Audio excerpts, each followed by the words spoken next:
when we're asking our dogs to be less dog, less of that, like see how you're being right now, be less of that. When we do that in the presence of other dogs, or in the case of working with fearful dogs, if we do those things in the presence of the perceived threats, we are essentially putting our dogs in a vulnerable position.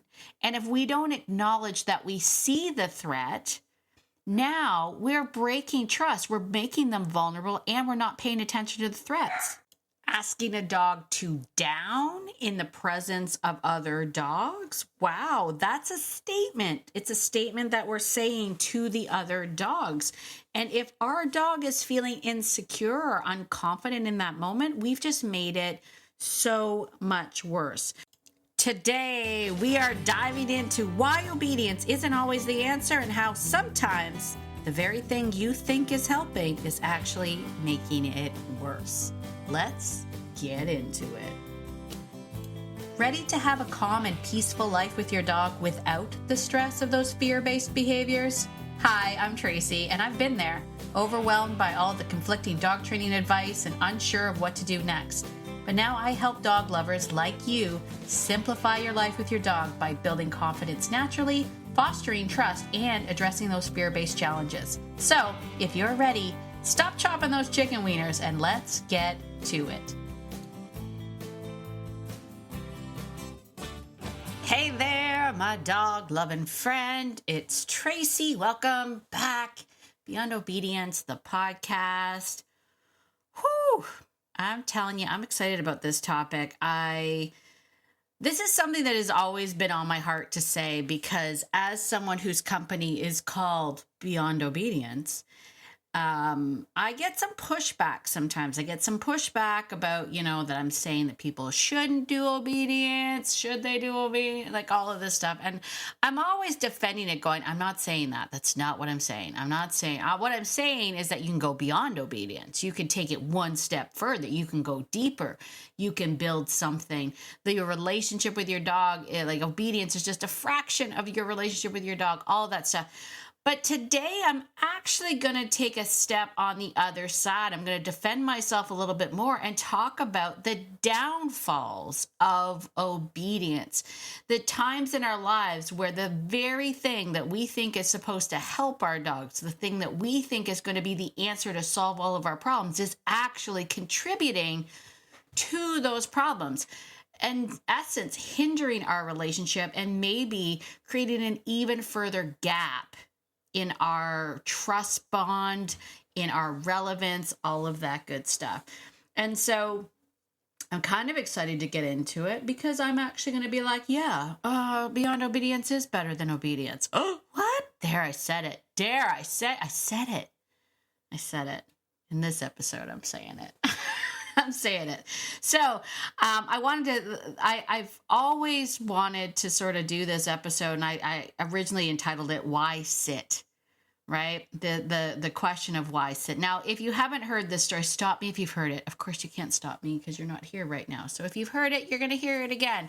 But I told this story once before, back when I first started to really consider, professionally helping people with their dogs and helping them, live better with their dogs. I thought the way that you do that is to do dog training, is to do obedience. I mean, even though that wasn't what I was doing, I was like, that's obviously what people want. They want to be taught how to do obedience. So I went on this journey of going to seminars and studying and doing all of this stuff to help people teach their dogs obedience. One of the courses that I took, I had to go all the way to Rhode Island in the States. And I remember when I got there, I brought my dog Mariah with me. She is like I call her my Disney dog. She was my everything dog. She was just the most beautiful, softest, sweetest soul you ever want to meet. She was a noof. And she was honestly perfect. She was perfect. Not well trained. Didn't know a lot of obedience commands, but she was perfect. And I didn't bring her because I had a problem with her. And I should have I should have maybe been more clear when I said I was bringing her, because I think everyone else brought dogs. If they did bring dogs, they brought dogs that they wanted to quote unquote work with, dogs that they were having issues with. And I brought Mariah as a companion. It was a long drive, and the hotel rooms the nights were lonely. I wanted a dog. I always feel I don't feel comfortable in a place without a dog, if I'm being 100. Like, I'm like, there's something missing if there's not a dog in there. So I wanted to bring a dog. Anyway, I digress. The point is, I wasn't working on anything with her. I just brought her to bring her. But they had some pretty strict rules when we got there, that one, you treat every dog like they're going to bite you. This is for safety, right? But, they treat every dog like you're going to bite you. And every dog had to wear the equipment that they said was what every dog should wear, which right off the bat I disagreed with. I was like, that's not a thing, right? Every dog is different. Not every piece of equipment is for every dog, but that's a whole other topic in itself. But I kind of was like, oh, okay. I just had a slip leash on her. And if I was working with her, if I wasn't, she just had this, beautiful decorated collar with a matching leash, because, the fit had to be the fit. You know what I'm saying? Anyway, the first couple of days were just like lecture and all of that sort of stuff. So we didn't get to do very much. But once we got into working with the dogs, we started doing the drills, right? Talking about, they were very much about dogs had to have very strict boundaries and rules and limitations and all of that stuff. And one of the exercises, and this is where things started to take an ugly turn for me. If I'm being honest, this is where things took an ugly turn for me. One of the exercises that we were doing was thresholds. This idea that your dog shouldn't go through the threshold before you. Now, while I am someone who doesn't necessarily subscribe to that mentality, I understand why they were saying it. Obviously, it's for a lot of the dogs that were there in this seminar, they did and needed to sit at the thresholds and wait to be asked out, because otherwise they were bolting outdoors, they were chasing after squirrels, they were biting the mailman, these dogs were going through it, you know what I'm saying? So, but my dog wasn't. My dog wasn't. So it got up to my turn, and one of the things we were supposed to do is get to the gate, which was our mock threshold. We were supposed to put the dog in a sit, and then we go through the gate and the dog follows us. And I got up to the gate, and Mariah was always behind me. Like, it was just, I would trip over. That's how much Mariah was always behind me. If I turned, there she was. Like, I never really had to worry about Mariah. She followed me everywhere. She was an innately unconfident dog. So when I worked really hard to build this trust bond with her, she was most comfortable, like, making sure that she was with me. So I got to the threshold. I stopped. Mariah just stopped behind me. And I went to walk through, and the trainer was like, whoa, like, put the dog in a sit. And I was like, she doesn't really need to sit though, right? And he was like, yeah, but put the dog in a sit. And I was like, okay, but why does she have to sit? And essentially what I got kind of took me back to my childhood a little bit. I got the stereotypical because I said so. Do you ever get that? Are you from my generation where that was your parents' response to everything? You're like, why can't I do that? Because I said so. Or if you're living under my roof, it's my rules. Like, that kind of stuff. Took me back to that. But I was essentially, because that's the exercise. She has to sit. And I was like, yeah, but here's the thing. I understand the reason, the purpose behind it is like for impulse control and all that stuff. But clearly this dog has not got impulse control issues, right? So she's being respectful. She's standing. Why do I need to put her in a sit? Now, if I'm being honest, part of me didn't want to put her in a sit because I wasn't sure she was going to sit. Because remember, I didn't really train her. You know, it's sit is probably like one of the first things that you teach a dog. Like when we get puppies, we're like, we teach them sit. It's the easiest thing to teach. It's probably the first thing we teach, but I didn't get this dog as a puppy. I got her as a 5-year-old dog. And because she was so skittish and scared, I was working on building a bond of trust with her. I didn't care about sit. So I was like, I'm going to look like an idiot if my dog my dog doesn't know how to sit. Like, so I was kind of defending it on the premise of I wasn't sure she'd sit, but also my points were valid, right? Like she wasn't going to rush through the threshold. She wasn't pushing. She wasn't doing any of those things. She was literally just standing there staring at me adoringly, like, what are we going? Where are we going now, Tracy? Like, and so essentially, I set the tone for the rest of the seminar for this particular trainer to really dislike me, if I'm being honest. I know it's hard to believe, right? Because I'm adorable. Like I'm a delight. How could anybody dislike me?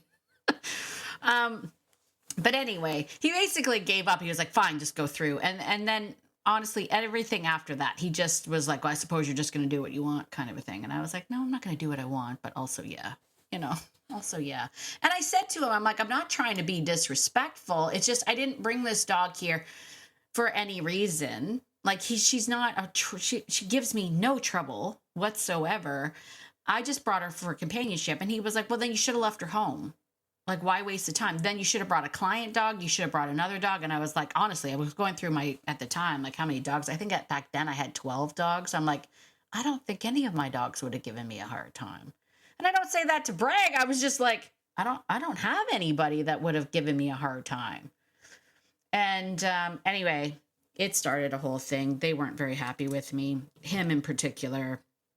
I don't think he liked me very much, but it did get me from then on in to sort of think about this idea of how sometimes we get caught up in the obedience. And I think honestly, some of us, especially if you grew up in this area, you might have gotten caught up in the because I said so mentality, right?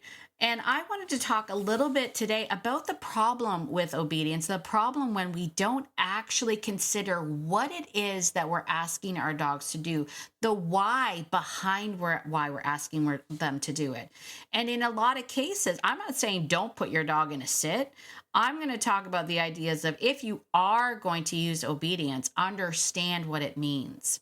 Because in cases in my life, and I've done this to my own dogs, I actually have a video of it. Oh, where is it? What program is it in? It might be I think it might be in the Fearful Dog. I think it is in the Fearful Dog. But the purpose of that video was actually showing how I worked with a reactive dog and building trust with me.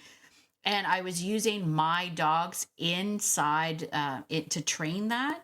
And one of the things that I did is I had allowed one of my dogs to go into a down and kind of a submissive role a little bit. And I didn't advocate for him. And as soon as I did that, the dog I was working with literally took that as an opportunity to attack him. And that was on me, right? That was 100% on me. So I've had plenty of opportunities where I've observed the downfall of doing obedience, especially in the presence of other dogs, or, in some dogs' cases, in the presence of other family members or kids in your house. Like there are downsides to doing it because when we are asking our dogs to do obedience, a lot of the times, if we break down what obedience is, in a lot of cases, it's asking the dog to have quote unquote impulse control. And what is impulse control? That's a fancy trainer term for be less doggy, right?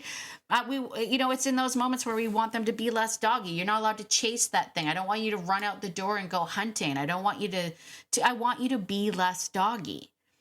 And so when we're asking our dogs to be less dog, less of that, like see how you're being right now, be less of that. When we do that in the presence of other dogs, or in the case of working with fearful dogs, if we do those things in the presence of the perceived threats, we are essentially putting our dogs in a vulnerable position. And if we don't acknowledge that we see the threat, Now we're breaking trust. We're making them vulnerable and we're not paying attention to the threats. Asking a dog to down in the presence of other dogs. Wow, that's a statement. It's a statement that we're saying to the other dogs. And if our dog is feeling insecure or unconfident in that moment, we've just made it so much worse. Let's talk about the leash as well. Let's talk about the leash as part of our communication and how having a leash on our dog messes things up. Now, one of the first things, and if you are someone with a reactive dog, you might already know this, or you might already have a dog like this, but one of the most common things that we hear is that my dog is fine with other dogs when he's not on a leash, but put a leash on him and he becomes reactive. There's a couple of reasons for that. Sometimes that's frustration. They have been taught that every dog is a friend and I want to go see everybody, and you put a leash on them and now they can't. Now it's a little doggy temper tantrum because I don't get to do what I want to do. That could totally be a thing.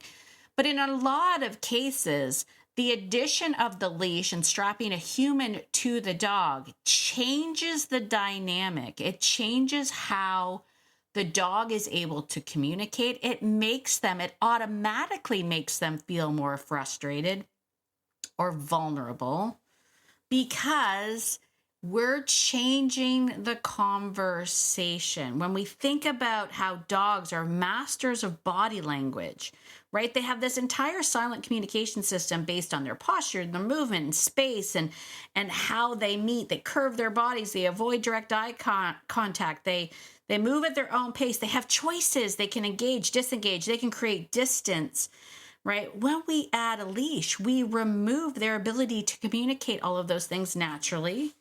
We force them into straight-on approaches, which can feel incredibly confrontational, and we don't always notice their subtle body language. So we might keep walking forward when they would rather avoid, right? We're not giving them the space to be able to, tell us or tell the other dog what they need. And as a result, they feel very uncomfortable. And here's the thing, and this is the one thing that I want to remind people, like dog lovers alike, when we attach a leash, the moment that we attach a leash to our dog, we are now physically connected. We are saying to them, we are together. I see what you see, and I will help you navigate that. That's what we should be doing the moment we clip that leash on. It's a signal that says, now we're a unit. We're partners in this, and I'm going to be here. What often happens instead is we're not there, right? We're distracted. We're in our own head. We're thinking about our grocery list. We're maybe thinking about all the other things that have happened. We may be not noticing, that there is some tension happening.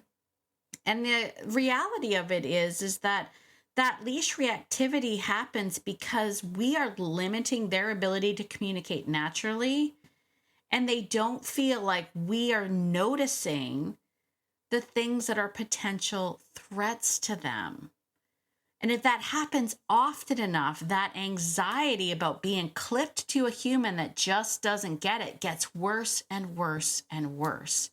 Till we just end up with a dog that is like explosive reactivity, and walks are no fun, right? So no fun for anybody when they're like that.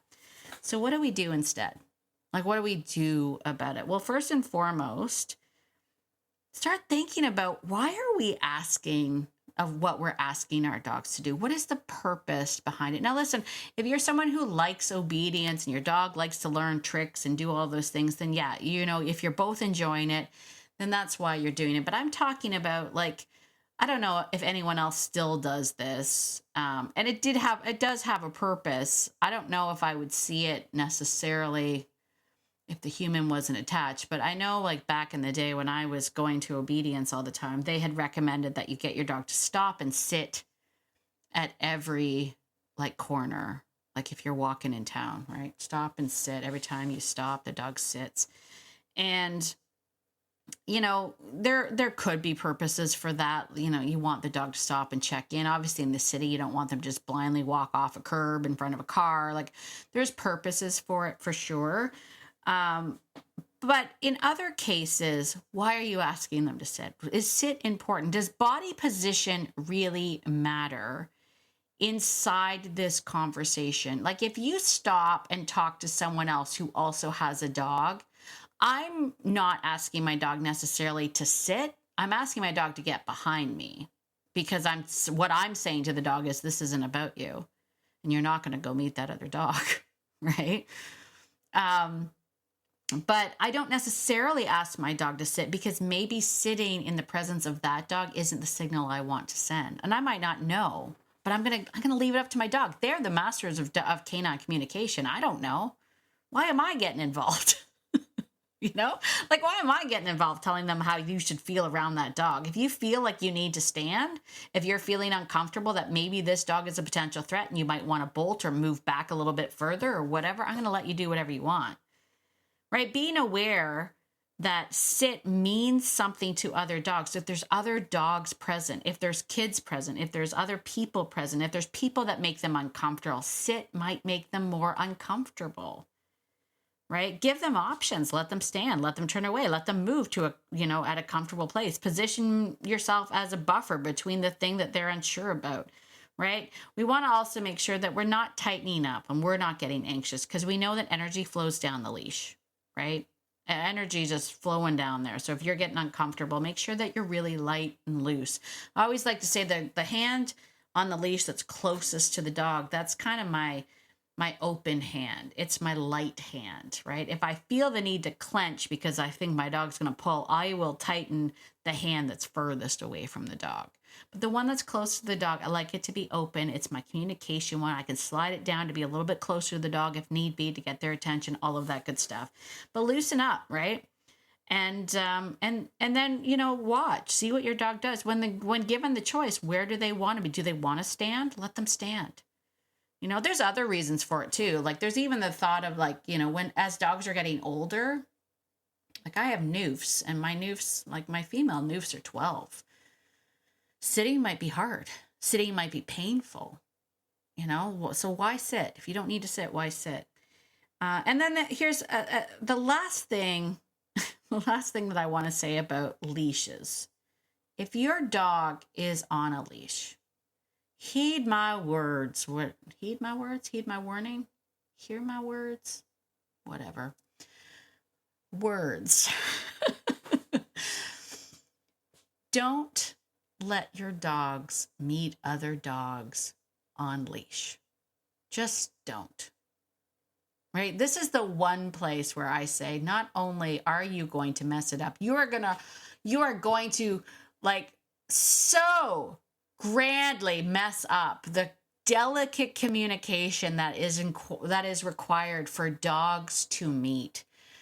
Right? When you're introducing dogs and they're not on leash, they have all the things going on. They've got the scent, they've got the body position, they've got the energy, the intent, they've got the, subtle, not direct eye contact. They have it's a beautiful, beautiful dance. The way that dogs have to introduce themselves. But you tie a leash and stick a human, we trip up that dance, something fierce. And a potentially good meeting can turn very, very bad with the addition of a leash and a human being. So what do you do instead? First of all, if you're out walking your dog, it's not meeting time. Just don't do it. Just don't do it. Get it out of your head that that's what you want to do. Like nowhere on your walk. Start this today. Getting on a soapbox again. Start this today, right here, right now. Today, I want you to say to yourself and to your dog, when I am out on a walk with you, it is about you and me. Just you and me out on an adventure, going out to do some things. We might find some stuff in the environment. We might go chase a squirrel together. We might go find some deer poop. We might find an incredible stick, but it's about you and me. It's not about people. It's not about other dogs. It's about you and me. And if someone comes up to me and says, hey, can our dogs meet? It's going to be a no. This is my time with my dog. If you think about it this way, right? Like we look at our time with our dogs, like we think about cuddling up with our dogs, cuddling on the couch, watching a movie with our dogs, snuggling with our dogs, doing other things. But for a dog, the most fun that they have is on a walk. It's their me time. And I am asking to be a part of it. And when I say, can I be a part of your time? I'm going to dedicate it to just you. It's not about anyone else. I don't take my dogs out to entertain other people's dogs. That is not my intent. Right? That's not why I'm there for. I've had this argument with so many people, and I've had people like on some of the videos I posted be like, that's not nice. What if the dog was friendly? What if your dog could have had a nice moment playing with another dog? Then I would go out with the intent of having my dogs play with other dogs, but it wouldn't be on leash.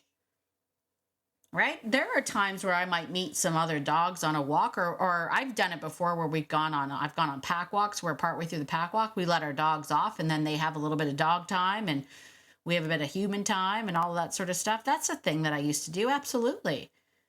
But I had the intent to do it. It wasn't when I was out on my walk, right?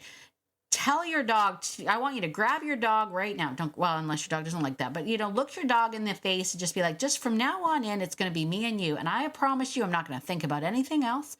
I'm not going to think about my grocery list. I'm not going to think about work. And I'm not going to think about all the things that are going on in the world right now. I'm going to just take this time to be with you in the moment. I'm going to find sticks and do things and dig up stuff. And we're going to have a great time. And if we run into another person and their dog and they say, can our dogs meet? I'm going to be like, no, this isn't about you. Make that choice for your dog. Choose your dog. Choose your dog. Because more often than not, when it goes wrong, and quite often it goes wrong, right? The dogs end up scuffling or the dog wasn't friendly or whatever the heck the story is. But when it goes wrong, you go home with this incredible amount of guilt. And your dog is like, well, that you broke trust and that dog wasn't okay and all of that stuff. And you feel terrible about it. So don't do it. Just don't do it. Start it right now. It's not about you. I actually said that to somebody once and I was so dang proud of myself. I was so dang proud of myself. I literally was like, I can't even remember. It was like we were at the beach and the dogs are supposed to be on leash at the beach, and I had put my dog back on the leash. My dog was dragging the leash, so I basically picked up the leash. But this other dog came up, and they did the typical, they're friendly and all that stuff. And I just kind of got in the middle, and I kept on walking. And she was like, you know what? Like, why can't our dogs play? Your dog's not friendly. I'm like, my dogs are really friendly. She's like, why can't they play? And I'm like, because it's not about you. We're not here for you. I didn't get in the car this morning and be like, boy, I hope I meet a stranger and some dogs so that they can play. That's not why I'm here. I'm here to spend time with my dogs. I'm here to have a day with my dogs. This isn't about you. It's not about you or your dog. My dog likes to play with other dogs. Great. Go get another dog then. All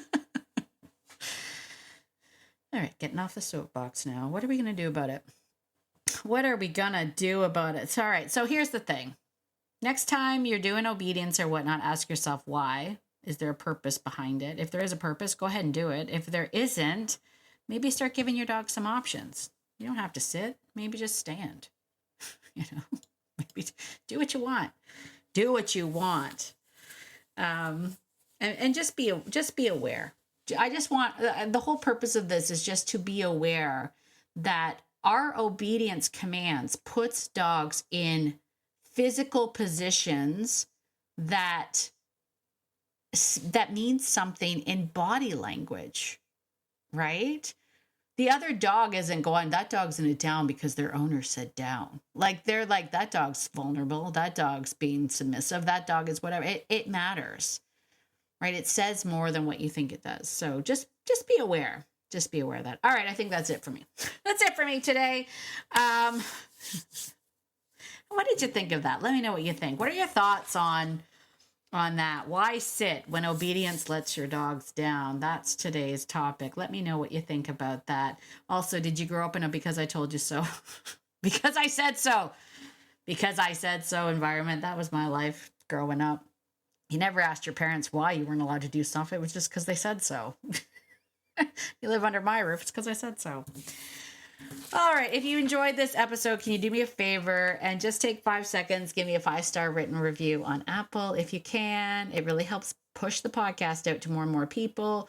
Or if you're not listening on Apple, just give a review or a comment on Spotify, 5 stars on Spotify. Give me a review on Audible if you're listening over there, wherever you're listening to.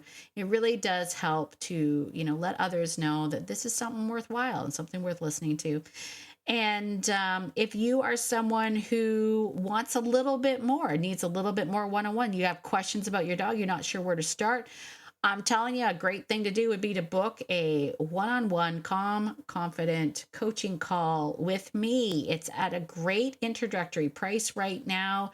It's on Zoom. We get together. We talk about your dogs. We can talk about how you can be the person that your dog needs you to be, how to show up. We can talk about the specifics. And it's a lot of fun. You just got to hang out with me for a while. We'll just chat dogs, have some coffee, some wine, whatever. We'll have a good time. So how do you do that? You're going to go to beyondobedience.ca/session, SESSION, session, and book a calm, confident coaching call with me. As always, get out there today, my friend, and be the person that your dog thinks you are, because your dog thinks that you are amazing, and so do I. Have a wonderful day, and I will see you in the next episode. Bye for now.